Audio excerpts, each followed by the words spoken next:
ప్రతి ఒక్కరు కూడా దేవునికి వాక్యం తెలుగుదా. రెండవ రాజుల గ్రంథం, రాజులు రెండవ గ్రంథం, 2వ అధ్యాయం. గత వారం మనం ధ్యానం చేసుకున్న భాగాన్ని మనం కంటిన్యూ చేద్దాం. రాజులు 2వ గ్రంథం 2వ అధ్యాయము 2వ వచనాన్ని నేను చదువుతున్నాను. దయచేసి దేవునికి వాక్యాన్ని మనం ఆలోచించుదాం. The book of 2 Kings chapter 2 verse number 2. రాజులు 2వ గ్రంథం 2వ అధ్యాయం 2వ వచనాన్ని నేను చదువుతున్నాను. దేవునికి లేఖనాన్ని ఆలోచించుదాం. ఏలియా, యెహోవా నన్ను బేతేలునకు పొమ్మని సెలవిచ్చినాడు కనుక నీవు దయచేసి ఇక్కడ ఉండుమని ఎలీషాతో అన్నాడు. ఎలీషా, యెహోవా జీవము తోడు, నీ జీవం తోడు, నేను నిన్ను విడువనని చెప్పగా వారిద్దరును బేతేలునకు ప్రయాణం చేసిరి. తల వంచుదాం, కళ్ళు మూసుకుందాం, ప్రార్థన చేసుకుందాం. మహాపరిశుద్ధుడా, మహోన్నతుడా, చదవబడిన ఇక లేఖన భాగాన్ని మా వెనుకలో ఫలింపచేయమని వేడుకుంటున్నా. మాతో మీరు మాట్లాడండి. నీ వాక్యము సత్యము, సత్యమందు మమ్మల్ని ప్రతిష్ఠ చేయండి ప్రభువా. నీ యొక్క వాక్యంతో మా యొక్క జీవితాలను, మా కుటుంబాలను బలపరచమని నీ పాదసంతులో బ్రతిమలాడుకుంటూ యేసుక్రీస్తు నామములో ఈ ప్రార్థన అడిగి వేడుకొచ్చున్నాము పరమ తండ్రి. ఆమేన్, ఆమేన్. చదువుకున్న మాట, ఒక స్థలం గురించి మనము నేర్చుకుంటున్నాం. గడిచిన వారంలో ఏ స్థలం గురించి మనం ధ్యానం చేశాం? 4 స్థలాలు. మొట్టమొదటి స్థలం Gilgal. Very good, Gilgal. Yes, చక్కగా చెప్పారు. గిల్గాల్. గిల్గాల్ అంటే దొర్లించబడిన స్థలం. దొర్లించబడిన స్థలం. ఏది దొర్లించబడిందో గత వారం మనం ధ్యానం చేశాం. దొర్లించబడిన స్థలం నుండి మనం ఎక్కడికి వెళ్ళాలి?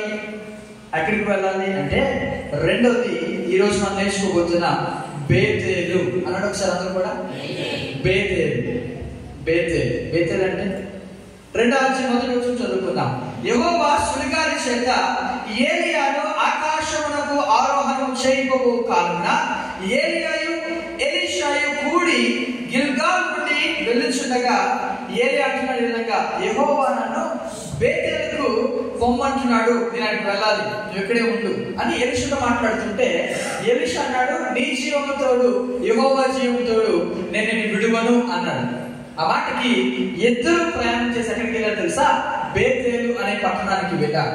బేతేలు అనే పట్టణము, లేకపోతే బేతేలు అనే పదానికి మీనింగ్ ఏంటంటే బే ప్లస్ ఏ అంట. బేతేలు, బే ప్లస్ ఏ. బే అంటే ఇల్లు, ఏల్ అంటే దేవుడు. అలా చెప్తున్నాను.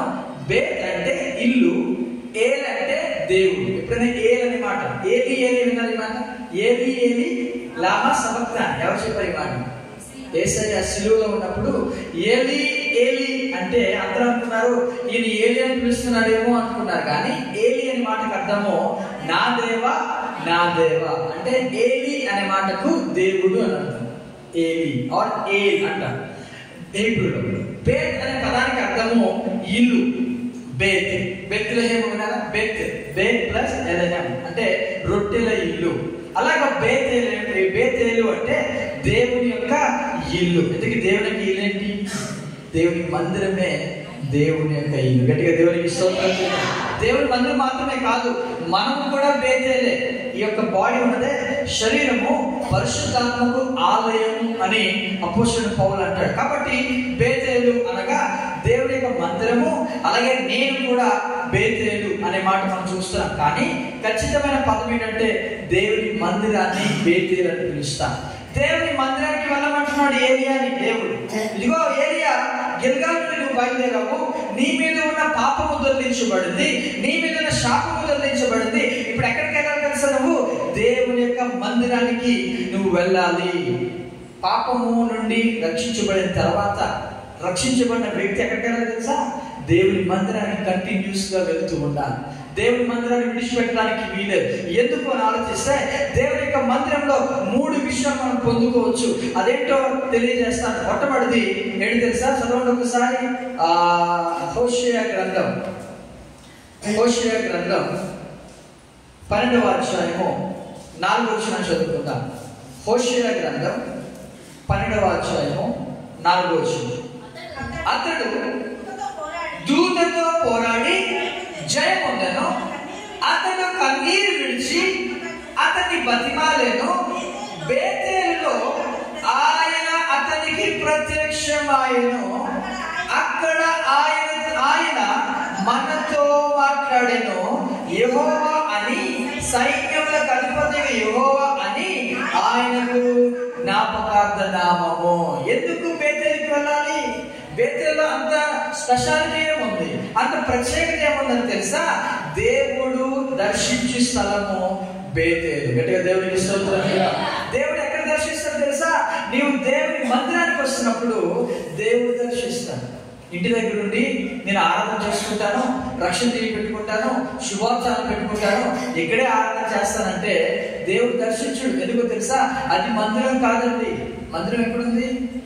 ఎవరైతే దేవుని యొక్క బిడ్డలందరూ కలిసి ఆరాధన చేస్తారో, బాప్తిస్మం తీసుకుని నువ్వు మందిరంలోనికి చేర్చబడిన తర్వాత నీవు మందిరంలో వర్ధిల్లాలి, మందిరంలోనే ఎదగాలి.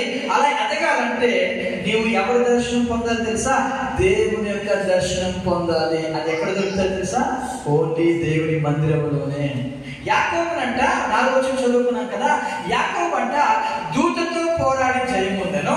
అతడు కన్నీరు విడిచి అతని బతిమాలెను. బేతేలులో ఆయన అతనికి ప్రత్యక్షమాయెను. ఎక్కడ ప్రత్యక్షమయ్యాడు దేవుడు? యాకోబుకి ఎక్కడ ప్రత్యక్షమయ్యాడు తెలుసా? బేతేలులో ప్రత్యక్షమయ్యాడు. బేతేలుకి వెళ్తే కదా ప్రత్యక్షమవుతాడు. అంటే యాకోబు ఎక్కడ ఉన్నాడు ఇప్పుడు? బేతేలులో ఉన్నాడు. అంతేకాదు ఆయన మనతో మాట్లాడను అనే మాట మనం చూస్తున్నాం. దేవుని మందిరంలోనే దేవుడు మనతో మాట్లాడుతాడు. అందుకే it's a place of God's visitation. అంటే దేవుడు దర్శించు స్థలము బేతేలు. ఒకసారి గట్టిగా దేవునికి స్తోత్రం చెప్తాను. హల్లెలూయా. యోహాను సువార్త 20వ అధ్యాయం 19వ వచనం చదివినట్లయితే యేసు ప్రభు యొక్క శిష్యులు భయంతో వారందరూ కూడా ఒక ప్లేస్ లో కూడుకున్నారంట. చదవండి. యోహాను సువార్త 20వ అధ్యాయం 19వ వచనం. ఆదివారము సాయంకాలమున శిష్యులు యూదులకు భయపడి తాము కూడి ఉన్న ఇంటి తలుపులు మూసుకొని ఉండగా యేసు వచ్చి మధ్యను నిలిచి నీకు సమాధానము కలుగును గాక అని వారితో చెప్పాను. చాలండి. యేసు ప్రభు ఆయన మధ్యలోకి వచ్చాడు. ఎవరి మధ్యలోకి వచ్చాడు తెలుసా? శిష్యులందరూ కూడా భయంతో ఉన్నారు. ఎందుకంటే యేసు ప్రభుని సిలువ వేసిన తర్వాత వారికి చాలా భయం పట్టుకుంది. యూదులందరూ కలిసి ఎక్కడైతే యేసు ప్రభు శిష్యులు కనబడతారో వారిని చంపుదాము అని వారు ఎదుగుతున్న టైంలో వీరందరూ కూడా యూదులకు భయపడి ఒక ఇంట్లోకి వెళ్ళిపోయారు. తలుపులన్నీ మూసేశారు. తలుపులన్నీ మూసుకొని వారు కూడి మేబీ అక్కడ ప్రార్థన చేస్తున్నారేమో, మేబీ అక్కడ కన్నీరు కాలుస్తున్నారేమో, అది మనకు తెలియదు. కానీ వారు కూడి ఉంటుండగా ఎవరు వారి మధ్యకు వచ్చారో తెలుసా? యేసు ప్రభు వారి మధ్య నిలిచాడు. దేవునికి స్తోత్రం చెప్తామా? ఎక్కడైతే ఇద్దరు లేదా ముగ్గురు ఆయన నామంలో కూడుకుంటారో వారి మధ్యనే ఉందును అని చెప్పాడు యేసయ్య. అంటే బేతేలులో ఎవరున్నారు? ఆయన సన్నిధి ఉంది. ఆయన సన్నిధి మనకి తాకాలంటే మనం ఖచ్చితంగా బేతేలుకు రావాలి. ఇందులో ఒక శిష్యుడు లేడు, అతని పేరు తోమా. ఏ పని పెట్టుకున్నాడో తెలియదు, ఎక్కడికి వెళ్ళాడో తెలియదు. ఆ రోజు సాయంత్రం ఏ రోజు తెలుసా? యేసు ప్రభు పునరుద్ధరణ రోజే లేడు. తోమ లేడు, ఎక్కడికి వెళ్ళిపోయాడో తెలియదు. ఈ రోజుల్లో చాలా మంది కూడా దేవుని యొక్క మందిరాన్ని విడిచిపెట్టి వారి పనుల్లో బిజీగా ఉంటున్నారు. తోమ వల్లే. తోమ అంటే మీనింగ్ ఏంటి తెలుసా? తోమ అంటే డౌటింగ్. డౌటింగ్ అంటే ఏమంటారు దాన్ని? సందేహము. దేవుడి దగ్గరికి వెళ్తే దేవుడు ఇస్తాడా లేదా అంటే సందేహంతో చాలా మంది బ్రతుకుతారు కదా. వారికి సూచన ఈ యొక్క తోమ లేడండి. ఈ శిష్యులందరూ కూడా వారు కలిసి కూడుకొని ప్రార్థిస్తున్నప్పుడు యేసు ప్రభు వారి మధ్య వచ్చి వారితో అన్నాడని తెలుసా? మీకు సమాధానము కలుగును గాక. దేవునికి స్తోత్రం చెప్తామా? దేవుడు దర్శించినప్పుడు 3 విషయాలు కలుగుతాయండి. దేవుడు దర్శించినప్పుడు 3 విషయాలు దొరుకుతాయి. అవి ఎక్కడ కూడా దొరకవండి. ఏంటి తెలుసా? మొట్టమొదటిది సమాధానము. దేవునికి స్తోత్రం చెప్తామా? సమాధానము. ఎక్కడికైనా షాప్ దగ్గరికి వెళ్ళాయా ఒక కేజీ సమాధానం ఉంటే ఏమంటాడు? నీకు అసలు బుద్ధుందా? మా ఇంట్లోనే సమాధానం లేదు, మీకేమి ఇస్తాను? నువ్వు పంచదార అడుగు, రైస్ అడుగు, అన్ని ఇస్తాను, కానీ సమాధానం మా దగ్గర ఉండదు. ఎక్కడుందో తెలుసు సమాధానము? దేవుని మందిరంలో సమాధానం మాత్రమే కాదు, రెండోది తెలుసా? 20 వచ్చి చదవండి ఒకసారి.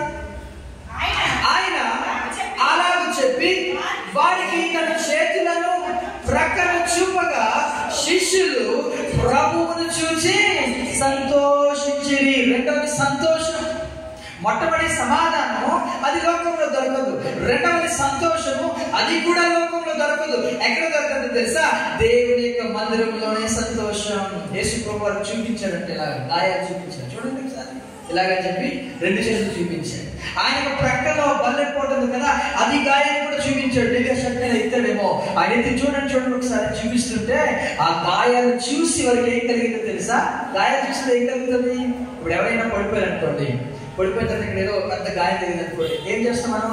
ఆహాహా భలే ఉంది అంటామా? నవ్వుతామా? ఏమంటాం? అయ్యో. కానీ ఇక్కడ చూడండి, శిష్యులు అది చూసంట సంతోషించడం మొదలు పెట్టారు. అంటే తెలుసా, యేసు ప్రభు యొక్క గాయాలు మనకి సంతోషాన్ని కలిగజేస్తారు. దేవునికి అందుకే ప్రభువుని తీసుకున్నప్పుడు ఆయన గాయాల్లో స్వస్థత ఉంది, ఆయన గాయాల్లో సంతోషం ఉంది. అది లోకం ఇవ్వని సంతోషం. 1 సమాధానం దొరుకుతుంది, 2 సంతోషం దొరుకుతుంది, 3 చదవండి 20 చదవండి 20. ఆయన అలాగ చెప్పి వారికి తన చేతులను ప్రక్కన చూపగా శిష్యులు ప్రభువును చూసి సంతోషించిరి. అప్పుడు యేసు మరలా నీకు సమాధానం కలుగునుగాక, తండ్రి నన్ను పంపిన ప్రకారము నేను మిమ్మల్ని పంపుచున్నానని వారితో చెప్పాను. ఆయన ఈ మాట చెప్పి వారి మీద ఊది పరిశుద్ధాత్మను పొందుడి. ఇది 3వది. పరిశుద్ధాత్ముడు అనగా ఆదరణ పొందుడి అనే మాట మనం చూస్తున్నాం. ఆదరణ మన యొక్క కష్టాలకు, మన యొక్క నష్టాలకు ఏమి కావాలో తెలుసా? మనకు ఆదరణ కావాలి. అయ్యో జాలి చూపాలి. జాలి చూపేది ఎవరు తెలుసా? ఒక్క దేవుడు మాత్రమే చూపించగలడు. దేవుడికి స్తోత్రం. ఈ 3 బయట దొరుకుతాయా? ఎక్కడికైనా బయటకు వెళ్ళి మన కష్టాలు వచ్చి చెప్పుకోండి ఎవరికైనా, ఏమని తెలుసా?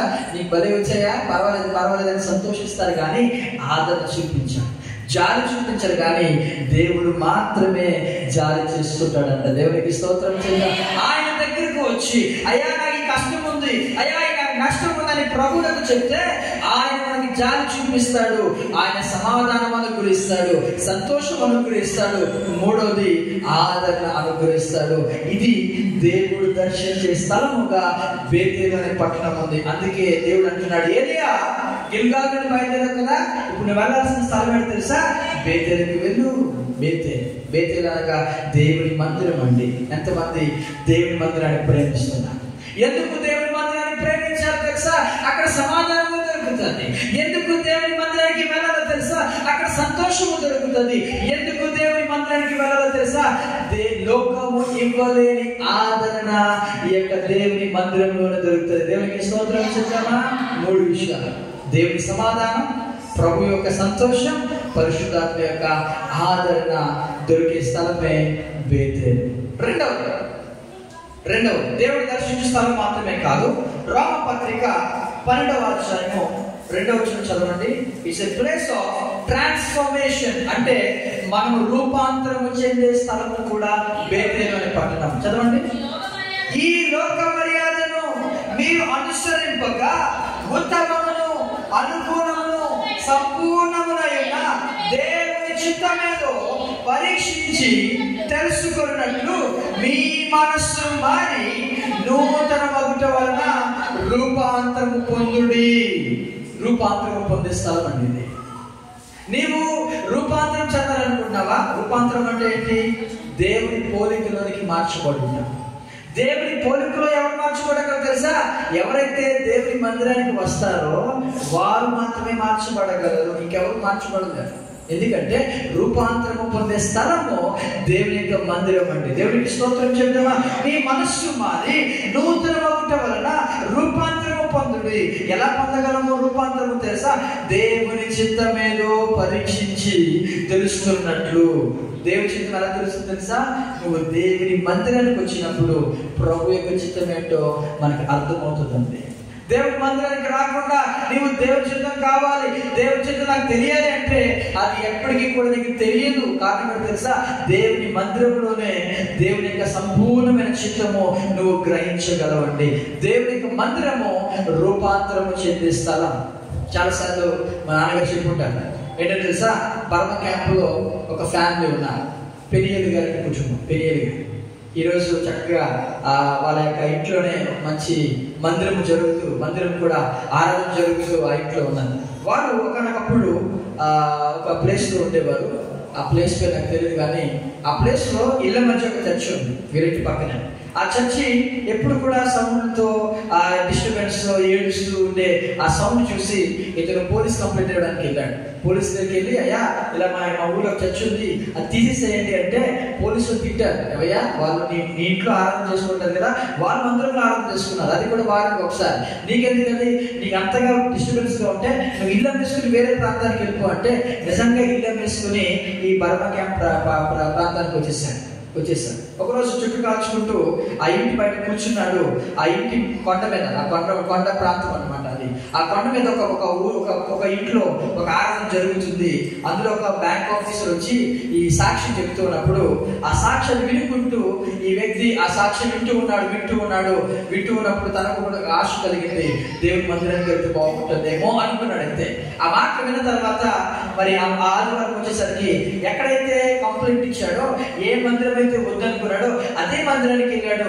అదే మందిరానికి వెళ్ళి అక్కడ దేవుని యొక్క మాటలు విని రక్షణ పొంది బాప్తీసం తీసుకున్నాడు. దేవునికి స్తోత్రం.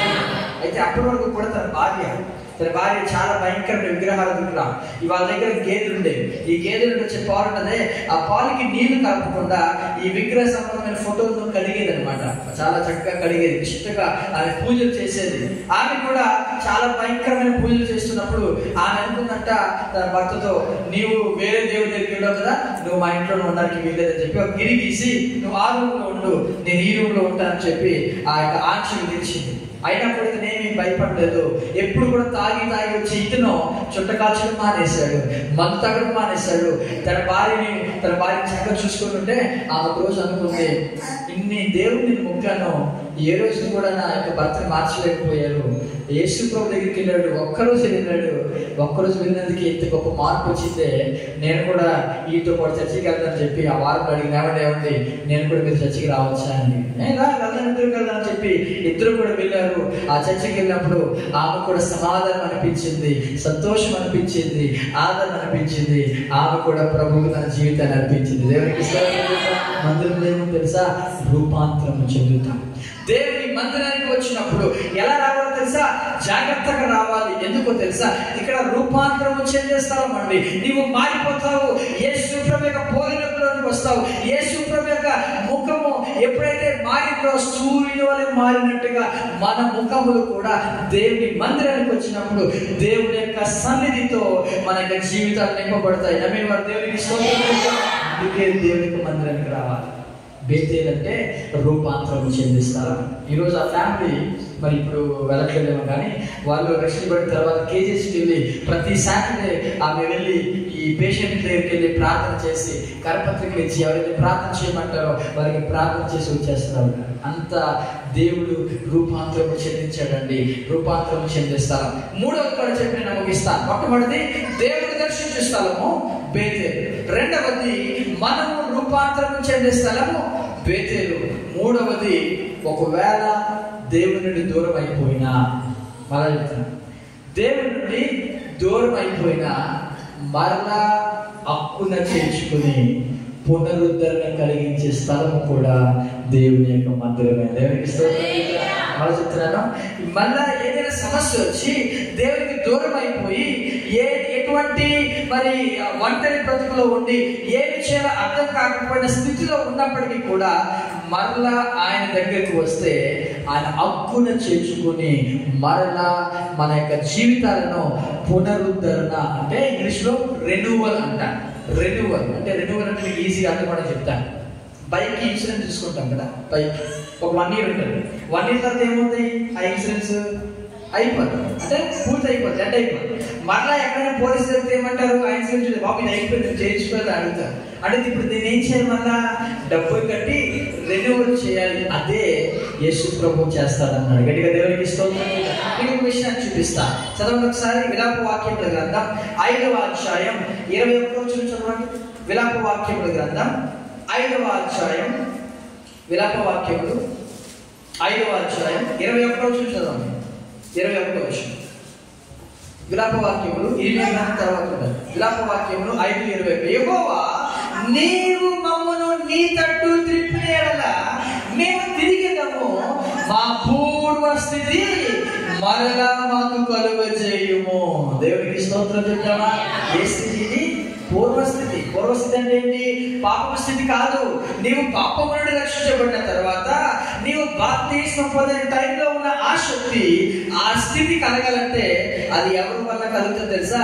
దేవుడు మనల్ని త్రిప్పిన యెడల మనము తిరగలం తప్ప దేవుడు తిప్పలేకపోతే మనం ఏమి కూడా తిరగలేము. యెషయా గ్రంథం 41వ అధ్యాయము 1వ వచనంలో కూడా యెషయా భక్తుడు ఈ విధంగా అంటాడు. యెషయా గ్రంథం 41వ అధ్యాయం 1వ వచనం చూడండి ఒకసారి.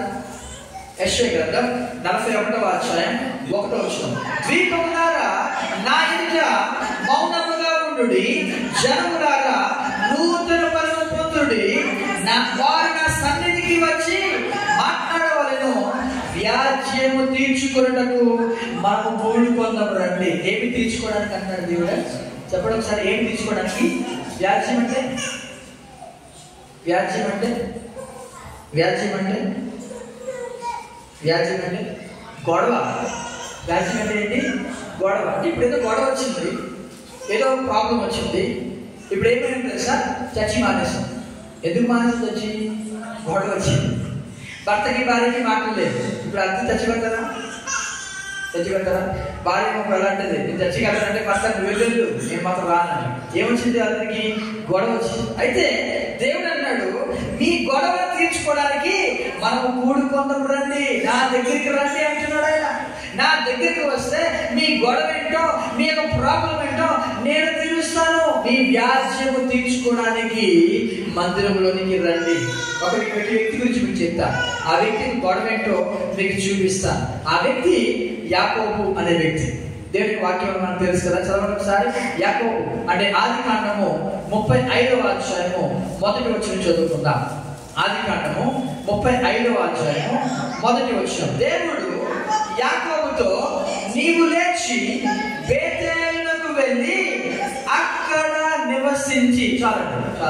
దేవుడు ఏమంటాడు యాకోబుతో? నీవు లేచి బేతేలుకు వెళ్ళి అక్కడ నీవు నివసించి అనే మాట మనం చూస్తున్నాం. ఎందుకు దేవుడు బేతేలుకి వెళ్ళమన్నాడు యాకోబు అంటే, ఆ పై వచనాలు మీ ఇంటికి వెళ్ళి చదవండి. 34వ అధ్యాయంలో 1వ వచనం నుండి 31వ వచనం వరకు మీరు చదివినట్లయితే యాకోబు యొక్క జీవితం పతనమైపోయింది. ఏమైంది? యాకోబు యొక్క జీవితం పతనమైపోయింది. ఎలాగో తెలుసా? యాకోబుకి ఒకే ఒక కుమార్తె, ఆమె పేరు దీన బ్రతుకు సర్వనాశనం అయిపోయింది. దీన రేపు గురయింది. ఒక వ్యక్తి ఆమెను రేప్ చేసేసి ఆ యొక్క భయంకరమైన అవమానాన్ని యాకోబు యొక్క ఇంటి మీదకి తీసుకొచ్చాడు. మీకు అర్థమవుతుందా? చదవండి 34వ అధ్యాయము 30వ వచనం చదవండి. ఎంత బాధపడతాడో చూడండి. అప్పుడు యాకోబు షిమ్యోనును లేవీని చూచి, మీరు నన్ను బాధ పెట్టి ఈ దేశ నివాసులైన కనానీయుల్లోను పెరిజీలలోను అసహ్యునిగా చేసిదిరి. నా జనసంఖ్య కొంచెమే, వారు నా మీదికి గుంపుగా వచ్చి నన్ను చంపెదరు. నేను నా ఇంటి వారును నాశనమగుదునని చెప్పాను. ఈ మాట చదువుతున్న వ్యక్తి గుర్తొస్తాడు. నేను నా ఇంటి వారును యెహోవాను అని ఒక వ్యక్తి అంటే, ఇక్కడ ఒక వ్యక్తి అన్నాడు, నేను నా ఇంటి వారును నాశనమగుదుము. చాలా డిఫరెన్స్ ఉంది కదా. యాకోబేమో నేను నా ఇంటి వారును నాశనం అవుతాం అంటున్నాడు. కారణం ఏంటో తెలుసా? యాకోబు యొక్క కుమార్తె, ఆమె పేరు దీన యొక్క జీవితం సర్వనాశనమైంది. ఎలాగో చెప్తారు నేను జాగ్రత్తగా. దేవుడు యాకోబుతో చెప్పాడు, చదవద్దు కానీ ఆ వచ్చిన చదివితే టైం ఉండదు, అందుకే నేను కరెక్ట్గా చెప్పేస్తాను. అసలు ఈ బేతేలు అని పక్కన వెళ్ళవచ్చింది తెలుసా? ఈ వ్యక్తి పెట్టాడు, యాకోబు పెట్టాడు ఆ పేరు. ఒకరోజు అన్న ఇంటి నుండి పారిపోతున్నాడు యాకోబు. దూరంగా వెళ్ళిపోయాడు. బేర్షేబా అరణ్యానికి వచ్చేసాడు. అక్కడికి వచ్చేసినప్పుడు ఆ అరణ్యంలో ఒక్కడే మిగిలిపోయాడు. ఎవరో లేదు, చుట్టూ చీకటి. ఆ టైంలో ఒక రాయిని తీసుకుని తలగడ చేసుకుని పడుకుంటే దేవుని యొక్క దర్శనం కనబడుతుంది. ఆకాశంలో ఒక నిచ్చెన భూమి మీదకి వేయబడింది. ఆ నిచ్చెన మీద దేవదూతలు ఎక్కుతున్నారు, దిగుతూ ఉన్నారు. ఆ దర్శనం చూస్తున్నాడు. ఆ నిచ్చెన పైగా ఎవరున్నారని చూస్తే దేవుని యొక్క సింహాసనం సింహాసనం మీద దేవుడు కూర్చోవడము యాకోబు గమనించాడు. అప్పుడు అనుకున్నాడు, ఇది దేవుని యొక్క మందిరమే కానీ వేరొకటి కాదు, ఇది దేవుని యొక్క గవిని అని ఆ ప్లేస్ కి ఒక పేరు పెట్టాడు, బేతేలు అని పేరు పెట్టాడు. ఇప్పుడు ఒంటరిగా ఉంటాయి అయిపోయింది. అక్కడి నుండి తన యొక్క మామ ఇంటికి వెళ్ళిపోయాడు. మామ ఇంటికి వెళ్ళి ఇద్దరు అమ్మాయిని పెళ్లి చేసుకున్నాడు, లేయా, రాహేల్. ఇద్దరిని పెళ్లి చేసుకున్న తర్వాత ఇంకో ఇద్దరిని పెళ్లి చేసుకున్నాడు, నలుగురిని పెళ్లి చేసుకున్నాడు, పిల్లలను కన్నాడు. 13 మంది పిల్లల్ని కని అక్కడి నుండి బయలుదేరాడు. అప్పటికి 12 మంది పిల్లలే, ఇంకొక వ్యక్తి పుట్టలే. అక్కడి నుండి బయలుదేరి వస్తున్నాడు. దేవుడు మాట్లాడుతున్నాడు, యాకోబు నీవు ఇంటికి వెళ్ళు అన్నాడు. నీవు ఇంటికి వెళ్ళాను. ఇప్పుడు ఎక్కడికి వెళ్ళాలి యాకోబు? వాళ్ళ ఇంటికి వెళ్ళాలి కదా. వెళ్ళకుండా ఎక్కడికి వెళ్ళాలి తెలుసా? సుక్కోతు అనే ప్లేస్ మధ్యలో ఉంటుంది. ఇక్కడేమో మామగారి ఇల్లు, ఇక్కడేమో తండ్రి ఇల్లు. ఇక్కడికి రావాల్సిన యాకోబు ఎక్కడ ఆగిపోయాడు తెలుసా?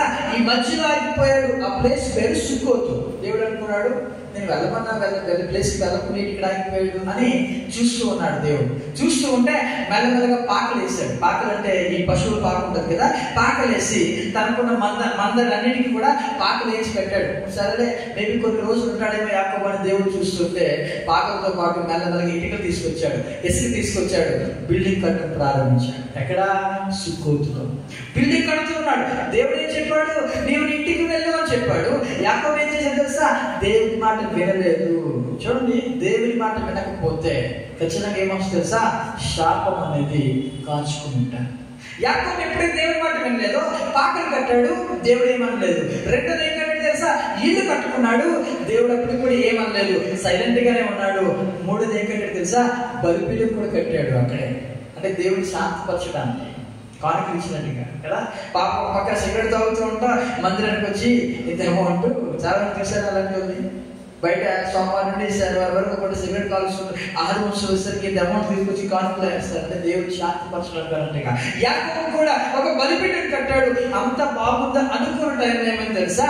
దేని అంటుంది వదిన వదిన నేను బయటికి వెళ్ళి ఊరు చూసి వస్తాను, ఈ ప్రాంతం ఎలా ఉందో చూసి వస్తాను, ఈ సుక్కోతు ప్రాంతం ఎలా ఉందో, ఈ షెకెము ప్రాంతం ఎలా ఉందో చూసి వస్తానని చెప్పి దేని అంటుంటే ఆ ప్రక్కన వదిన అన్నారు, అమ్మా నువ్వు ఆడదానమ్మా, నువ్వు అలా వెళ్ళడానికి వీల్లేదు, నువ్వు ఎవరైనా తోడు తీసుకెళ్ళి, మీ అన్నయ్య ఉన్నారు కదా వాళ్ళు తోడు తీసుకెళ్ళి, రూబన్ ఉన్నాడు, షిమ్యోను ఉన్నాడు, లేవి ఉన్నారు కదా వీళ్ళు తోడు తీసుకెళ్ళంటే ఆమె అంటుంది వాళ్ళు ఎక్కడికి వెళ్ళారు, పశువుల్ని కాయడానికి వాళ్ళు అరణ్యానికి వెళ్ళిపోయారు, ఎవరు లేదు అక్కడనే ఉన్నారు కదా, నేను వెళ్తాను అంటాను. అంటే వాళ్ళన్నారు వెళ్ళడానికి వీలేదన్నా కూడా ఈమె లేచింది, బయటకు వచ్చి ఆ దేశపు కుమార్తెను చూడలేదు. చదవండి 34వ అధ్యాయము మొదటి వచ్చిన చదువుకుందాం ఒకసారి.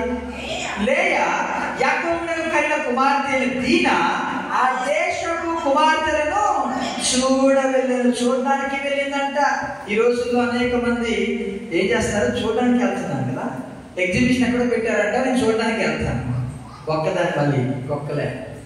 యాకోబు యొక్క కుమార్తె కూడా అదే మాట్లాడుతుంది, నేను చూడడానికి వెళ్తాను, చూడడానికి మమ్మీ నేను చూడడానికి వెళ్తాను, నువ్వు ఎక్కడే ఉండదు అని చాలాసార్లు చెప్తూ ఉంటారు కదా పిల్లలు. సేమ్ దీనా నేను చూడడానికి వెళ్తానని చెప్పి ఎవరు చూడడానికి వెళ్తుందంట? ఆ దేశపు కుమార్తెను చూడడానికి. ఆ దేశంలో అమ్మాయిలు ఎలా కట్టుకుంటారు, చీర కట్టుకుంటారో లేకపోతే ఎలాగ వేసుకుంటారో చూడడానికి వెళ్ళిందంట. వెళ్తుంటే అటు నుండి ఒక వ్యక్తి వచ్చాడు, అతడు ఆమె పట్టుకుని ఆమె పాడు చేశాడు. చదవండి 2వ వచనం చూడండి. ఆ దేశంలో హివ్వీయుడైన హమోరు కుమారుడు షెకెము ఆమెను చూచి ఆమెను పట్టుకొని ఆమెతో శయనించి ఆమెను అవమానపరిచెను. ఆ దేశపు యొక్క కుమారుడు, ఏలిన కుమారుడు అంటే ఒక మేబీ పొలిటీషియన్ కుమారుడు, అతను ఆమెను పట్టుకొని ఆమెను పాడు చేశాడు. చూడండి, దేవుని మాటకు లోబడకపోతే ఒక వ్యక్తి యొక్క కుటుంబం ఏ విధంగా ఉందో. యాకోబు దేవుని మాట వినలేదు, యాకోబు దేవుని యొక్క మాటకు విధేయత చూపించలేదు. యాకోబు యొక్క కుమార్తె ఏమేమి తెలుసా? ఆమె పట్టబడింది, అవమానపరచబడింది, ఆమె జీవితము సర్వనాశనం అయిపోయిందండి. ఆమె యొక్క జీవితం అక్కడ మేము చదివినట్లయితే చాలా విషయాలు ఉంటాయి. యాకోబు భయపడిపోతున్నాడు, బాధపడిపోతున్నాడు, దీని జీవితం అయిపోయింది. దీని కనపడలేదు యాక్చువల్గా, దీని అక్కడే ఉంది. ఆమెను తీసుకెళ్ళిపోయి తన ఇంటికి వెళ్ళిపోయాడు ఆ వ్యక్తి. ఆమె అవమానపరిచాడు, ఆమె రేప్ చేసేసాడు, ఆమె తీసుకెళ్ళిపోయాడు, తన ఇంటికి తీసుకెళ్ళిపోయాడు. దేని ఇంటికి రాలే. యాకోబు అడుగుతున్నాడు, అమ్మా దేని వచ్చిందా?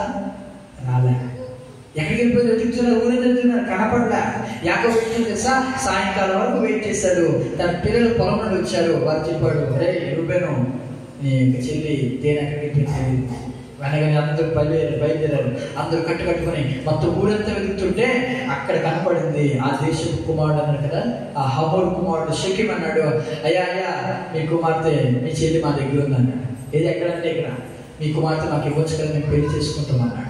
అతను అన్నాడు, లేదు ఈ కుమారుడు అన్నారు, మేము పెళ్లికి ఇవ్వమలక, ఎందుకంటే మా యొక్క రూల్స్ వేరే, మీ రూల్స్ వేరే, మా యొక్క ఆచారాలు వేరే, మీ ఆచారాలు వేరే, మేము ఇవ్వమంటే మీరు చెప్పండి, మీ ఆచారంలో మేము కూడా ఉంటామన్నారు. అయితే సున్నతి మా ఆచారము, మీరు చేసుకుంటారా, మీరు చేసుకుంటే మేము ఇస్తామన్నారు.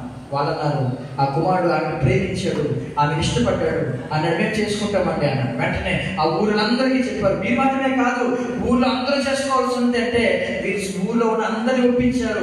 అందరూ మగవాళ్ళు అందరూ కూడా సున్నతి పొందేశారండి.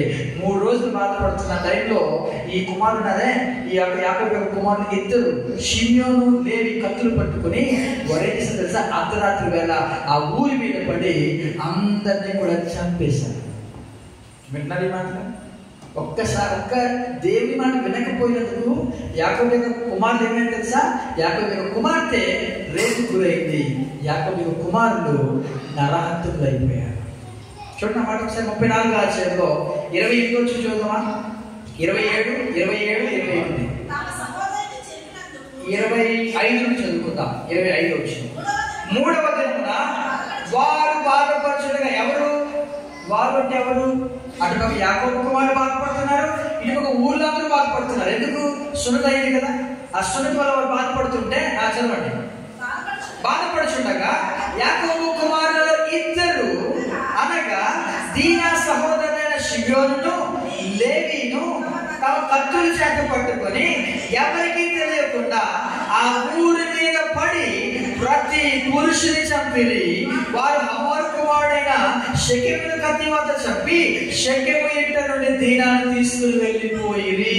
దీనా అక్కడే ఉంది, ఇంతవరకు 2 రోజులు అక్కడే ఉంది. దీనా సున్నత అయినా కూడా వాళ్ళ ఇంట్లోనే ఉంది, పంపించట్లేదు. ఆ వ్యక్తి ఇష్టపడ్డాడు కదా, ఆ వ్యక్తి పంపించలేదు, అక్కడే ఉంది. వీళ్ళు వచ్చేసి కత్తులు చేత పట్టుకుని ఎవరికి తెలియకుండా, వాళ్ళ నాన్నగారికి యాకోబుకి తెలియదు, ఎవరికి తెలియదు, ఇద్దరు షిమ్యోను లేవి ఆ ఊరికి వచ్చి ఆ ఊళ్ళో ఉన్నదాన్ని చంపేసి దీనాన్ని తీసుకెళ్లిపోయారంట. ఇంకా చదవండి ఒకసారి 27వ వచనం. తమ సహోదరుని చంపినందున యాకోబు కుమారులు చంపబడిన వారి ఉన్న చోటికి వచ్చి ఆ ఊరి దోచుకొని వారి గొర్రెలను, పశువులను, గాడిదలను, ఊరిలోనిదేమి పొలములోనిదేమి వారి ధనమును యావత్తును తీసుకొని వారి పిల్లలందరినీ, వారి స్త్రీలను, ఇళ్లలో ఉన్నదంతయు దోచుకొనిరి. ఇదండి వారు చేసిన పని. మొత్తం ఆ ఊరి మీద పడ్డారు, పురుషులందరినీ కత్తితో చంపేశారు. హమోరు కుమారుడైన షెకెమును చంపేశారు, హమోరుని చంపేశారు. దీనాన్ని తీసుకెళ్లిపోతున్న టైంలో స్త్రీలను, పిల్లలను, పశువులను, ధనమును అన్నిటిని కూడా దోచుకుని వారి ఇంటికి తీసుకొచ్చేసారండి. ఇది చూసిన యాకోబు అన్నాడు, భయపడిపోయి బాధపడిపోయి, ఎందుకు నన్ను అసహ్యంగా చేశారు మీరని చెప్పి ఆ షిమ్యోనుని లేవిని తిడతాడు. తిట్టిన ఏం ప్రయోజనం, కుమారుడు నరహంతకులైపోయారు. కుమార్తె జీవితం పాడైపోయింది. మళ్ళా దీనా యొక్క పేరు ఎక్కడైనా కనపడుతుంది బైబిల్లో? మీరు పెట్టి చదివారా? ఎక్కడ కనపడదండి దీనా పేరు. దీనా యొక్క పేరు ఎవరి పేరు తీసుకుని తెలియదు. తన యొక్క జీవితం సర్వనాశనం అయిపోయింది. ఆమె ఎలా చనిపోయింది కూడా తెలియదు. ఆమె యొక్క జీవితం అలా అవడానికి కారణం తెలుసా, యాకోబు దేవుడి మాట వినలేదు. అయినా కూడా దేవుడు ఏం చేసి తెలుసా, ఇప్పుడు చదవండి 35వ అధ్యాయము 1వ వచనం. దేవుడు యాకోబుతో నీవు లేచి బేతేలునకు వెళ్ళి అక్కడ నివసించుము. చాలు. ఇప్పుడు అంటున్నాడు దేవుడు, యాకోబు నీవు లే. ఏడుస్తున్నాడు యాకోబు, కన్నీరు కారుస్తున్నాడు. ఏంటి జీవితం ఇలా అయిపోయింది, ఏంటి ప్రభువా ఇలా అయిపోయింది నా జీవితము, నా బిడ్డలు ఇలా అయిపోయారండి, నా కుమార్తె జీవితం ఇలా అయిపోయిందండి అని బాధపడుతున్న టైంలో దేవుడు మాట్లాడుతున్నాడు మళ్ళా యాకోబుతో. దేవుడు అలగలేదండి. అలిగడా, నా మాట వెళ్ళలేదు కదా, నీకు బలిగా అయిందిలే అనే మాట అనలేదు దేవుడు. దేవుడే ఆయన జాలి చేసుకుంటాడు. ఆయన అన్నాడు, యాకోబు లే. ఏంటి ప్రభువా అన్నాడు, నువ్వు లేచి బేతేలుకి రా. ఎక్కడికి రమ్మన్నాడు? ఎందుకు తెలుసా, బేతేలు అనగా మరలా పునరుద్ధరణ చెందే స్థలము బేతేలు. నీ జీవితం పాడైపోయిందా, నీ జీవితం అతలాకుతలం అయిపోయిందా, రా దేవుని సన్నిధికి, నీ జీవితాన్ని మరలా నేను బాగు చేస్తాను అన్నాడు. దేవునికి స్తోత్రం చెప్తామా? యాకోబు జీవితం సర్వనాశనం అయిపోయిందండి. యాకోబు బ్రతుకు సర్వనాశనం అయిపోయింది. యాకోబు యొక్క జీవితము ఇంతలాగా మారిపోయినా దేవుడు అంటున్నాడు, రా యాకోబు, నీవు లేచి నువ్వు రా అన్నప్పుడు వారు బయలుదేరి వారు వెళ్తుంటే ఏమని తెలుసా? ఇప్పుడు చుట్టుపక్కల పట్టణాలు ఉన్నారు కదా, వీళ్ళకి తెలుస్తుంది కదా పలానా వ్యక్తులు ఇలా చేశారని. వాళ్ళు ఏం చేయప్పుడు వాళ్ళు కత్తులతో వారు రాబోతున్నారు కదా. అటువంటి వారి ఇష్టంతో ఏం చేశారు చదవండి ఒకసారి. 5వ వచనం చదువుకుందామా? ఆదికాండము 35వ అధ్యాయము 5వ వచనం చదువుకుందాం. వారు ప్రయాణం అయిపోయినప్పుడు దేవుని భయము వారి చుట్టూ ఉన్న పట్టణముల మీద ఉండెను కనుక వారి యాకోబు కుమారులను తరుమలేదు. దేవునికి స్తోత్రము చెప్తామా? దేవుని ఎంత ప్రేమ ఉందంటే దాని బిడ్డల పట్ల. యాకోబుని దేవుడు ఆయన వదులుకోవడానికి ఇష్టపడలేదండి. అబ్రహాము దేవుడను, ఇస్సాకు దేవుడను, యాకోబు దేవుడను చెప్పుకున్న దేవుడు యాకోబు కుమారులను తరమడానికి ఒప్పుకోలేదు. ఆ చుట్టూ ఉన్న పట్టణాలు ఉన్నాయి కదా, వారందరూ కూడా ఇప్పుడు వీళ్ళిద్దరూ ఏం చేస్తారు? వీళ్ళు వచ్చి ఊరు వాళ్ళందరినీ కూడా నాశనం చేశారండి. వీళ్ళు ఇప్పుడు ఏమంటారు? ఇప్పుడు మనం వింటాం కదా, పలానా వ్యక్తి ఇలా చేశాడు అలా చేశాడు, మనకి కోపం రగిలిపోతుంది. ఏదేంటి ఇంకా బతికిస్తున్నానంటేగా ఇలాగా పట్టణాలందరూ కూడా, చుట్టూ ఉన్న పట్టణాలందరూ కూడా యాకోబు బిడ్డని చంపడానికి వారు వస్తున్నప్పుడు దేవుని యొక్క భయము వీరి మీద ఉన్నది. అంటే వీరి చుట్టూ ఉన్న పట్టణాల మీద ఉన్నప్పుడు దేవుని యొక్క సంరక్షణ వారి మీద ఎందుకో తెలుసా? వారు దేవుని మందిరానికి వెళ్ళడానికి వారు నిశ్చయం చేసుకున్నారు. దేవునికి స్తోత్రము చేయాలా? దేవుడు వారితో తోడుగా ఉన్నాడు. తల వచ్చిన కలుసుకున్నాం. దేవుడు మనతో మాట్లాడుతున్నమాట. నీ బ్రతుకు ఎలాగైపోయినా దేవుడు మళ్ళా పిలుస్తున్నాడు, రా బేతేలుకురా, బేతేలుకురా. మనం ఉన్నది అంచు దినాల్లో ఉంటున్నాం, కడవరి కాలంలో ఉంటున్నాం. సంఘము ఎంతబడే ఈ యొక్క సమయంలో దేవుడు అంటున్నాడు, బేతేలుని విడిచిపెట్టొద్దు, బేతేలు విడిచిపెట్టొద్దు అని పిలుస్తున్నాడండి. ఎంతమంది బేతేలుని విడిచిపెట్టకుండా బేతేలుని అంటి పెట్టుకొని జీవిస్తున్నాం.